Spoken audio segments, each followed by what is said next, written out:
dari kelompok 3 akan melakukan penyembuhan kepada individu dengan asma. Di sini saya sendiri Seri Sevia sebagai presentator.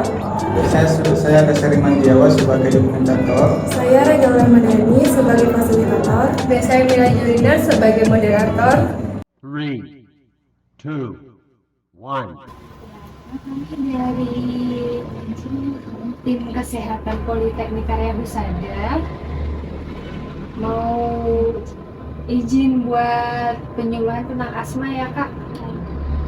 Di sini saya Mila sebagai moderator dan teman saya Ragi sebagai fasilitator. Ada Kak Seli sebagai presentator dan ada Desa Lima sebagai dokumentator. Kami izin untuk memulai ya Kak.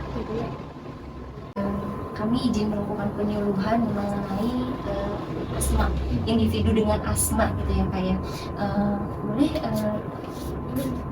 Kamil. Ini kita sih ada leafletnya juga ya kan. Nanti saya izin menjelaskan tentang asma dan paling nanti akan menjelaskan sedikit tentang gejalanya dan cara pencegahannya ya Kak ya. Mohon maaf Kak, udah berapa lama ya? Saya asma udah dari SD mungkin berapa tahun ya? Masih tahu. Dari SD kelas 1. SD kelas 1 udah lumayan lama ya Kak ya. Kalau boleh tahu sejauh ini apa sih yang Kakak tahu tentang asma? Maksudnya seperti gejalanya kayak gitu sih Kak. Sesak napas dibarengin batuk. Sesak napas dibarengin batuk ya kan gitu. Untuk gejalanya sendiri itu sering timbul atau enggak sih Kak? Kalau saya jarang, kalau kecapean aja sih Kak. Oh, paling pas kecapean aja seperti itu ya. Sejauh ini sih kan kakak udah punya asma juga ya, mungkin sedikit banyaknya tahu juga tentang asma ya Kak ya. Mungkin di sini saya mau lebih menjelaskan sedikit aja tentang pengertian asma dan ada tanda-tandanya gejalanya seperti itu ya Kak ya. Nah, asma sendiri itu suatu gangguan pada saluran bronkial yang mempunyai ciri-ciri bronkospasme periodik. Jadi seperti kontraksi spasme pada saluran nafas. Nah, itu tuh bisa mengganggu. Jadi saluran nafas tuh seperti berat gitu ya Kak ya. Nah, kalau boleh tahu sejauh ini pengobatan yang kakak lakukan seperti apa sih Kak? Kalau misalnya di kampung itu Minum obat gitu. kalau nggak minum obat berarti Inhaler. Untuk inhalernya masih tetap dibawa Kak? masih sekali banget. Masih suka dibawa ya Kak ya? Apakah di keluarga kakak ada yang punya asma juga Kak? Oh, berarti seperti keturunan juga ya Kak ya? Oh, berarti dari ibu atau bapaknya? Dari ibu kayak gitu. Untuk ibu sampai saat ini apakah masih mengeluh asma juga? Masih. Di sini paling aku mau izin jelaskan tentang biasanya untuk tanda-tanda lebih buat spesifik lagi ya Kak ya. Untuk tanda-tanda awal tuh biasanya apa aja, terus penyebab asmanya seperti apa, terus gejalanya seperti klasifikasinya dan mungkin cara pengobatannya ya Kak ya. Nah, di sini tanda-tanda awal asma itu biasanya sering batuk ya Kak ya. Kakak juga pasti sering ngalamin ya Kak ya. Terus terutama sih di malam hari kakak ya. Terus seperti gampang ngos-ngosan juga, sesak nafas ya Kak ya. Terus kayak merasa sangat lelah atau lemah saat berolahraga. Pasti kakak juga nggak kuat ya Kak ya untuk itu. Terus di sini paling apakah kakak ada kayak bengik atau gimana? Ada juga ya. Oh, lagi kambuh benar-benar berat, terasa berat itu gimana?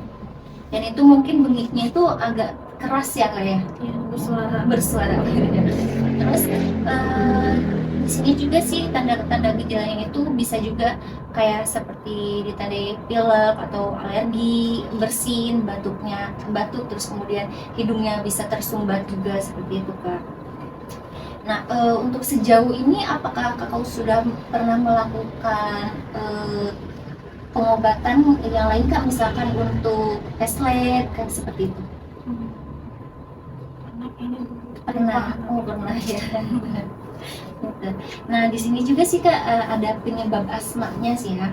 Penyebab asma itu biasanya seperti debu-debu yang terbang seperti itu, terus dari asap rokok ya Kak ya. Biasanya kakak juga pasti ngalamin ya kalau udah dekat asap rokok itu agak sesak ya kayak di dadanya.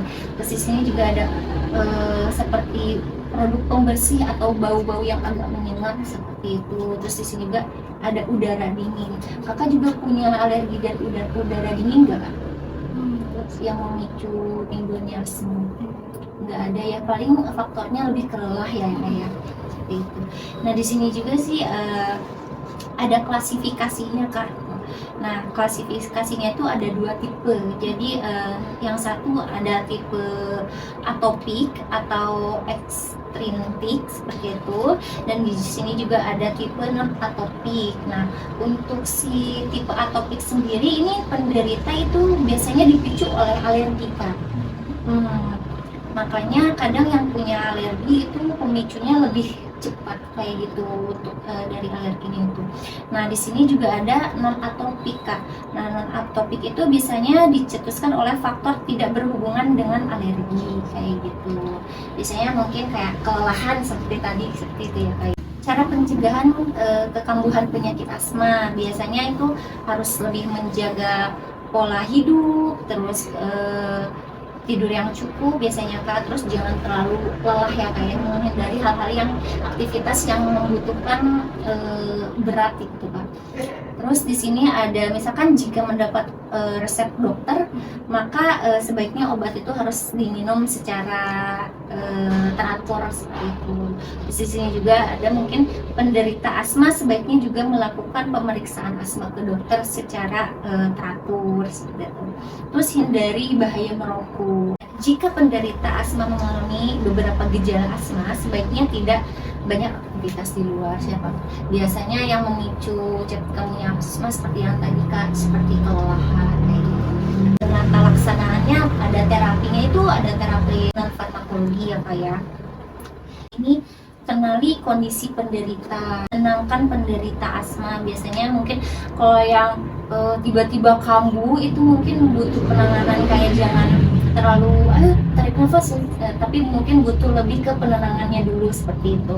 Terus di sini kemudian pasti nantinya butuh cari inhaler ya Kak. Kalau misalkan memang Kakak biasanya pakai inhaler, misalkan Kakak tidak ada inhaler, mungkin nanti orang di sekitar Kakak bisa melakukan, misalkan Kakak juga bisa sendiri lakukan dengan duduk tegak, terus kemudian tarik nafas yang panjang seperti itu. Konsumsi air hangat dan madu. Nah, mungkin sejauh ini penyuluhan yang saya lakukan mungkin sampai tahap itu saja ya Kak. Mungkin ada yang mau Kakak tanyakan atau yang kurang jelas Kak dari penyuluhan saya dan teman-teman saya. Udah cukup ya Kak, mungkin